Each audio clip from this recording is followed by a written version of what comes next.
Hello everyone, good morning. আজ সকালে ছিল জয় মঙ্গলবার, সেই কারণে কপুকে তাড়াতাড়ি করে তুলে পুজোটা সেরে নিলাম। দেন স্নান টান করে নিজের ঘরটাকে গুছিয়ে নিলাম, আর ওদিকের ঘরটাকেও গুছিয়ে নিলাম। তারপরে মা এদিকে আম গুড় বানাচ্ছে আর সেটাই ভিডিও করে নিলাম। আর তারপরে আমাদের বাগানের এই টেস্টি টেস্টি আমগুলো একটু নুন লঙ্কা দিয়ে খেয়ে নিলাম। তারপরে চিংকির সাথে একটু নাটক করছিলাম, আর তারপর বাইরে গেলাম আর ওয়েদারটা দেখে জাস্ট মনটা ভরে গেল। ওয়েদারটা তোমরাও দেখতে পাচ্ছ।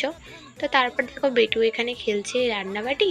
তো তারপর এখানে চিংকির সাথে আর একটু নাটক শুরু করে দিলাম। তারপরে চলে গেলাম লাঞ্চের দিকে, খেয়ে নিলাম মাছ, আর তার সাথে আমগুড় পোস্ত এইসব দিয়ে আজকে ভাত।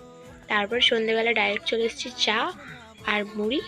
তারপরে একটুখানি খেয়ে নিলাম ম্যাগি, আর ম্যাগিটা না জাস্ট ইয়াম্মি হয়েছিল। তো তারপরে একদম পড়তে বসে পড়েছি, পড়াটা কমপ্লিট করে 10:30টার দিকে উঠলাম।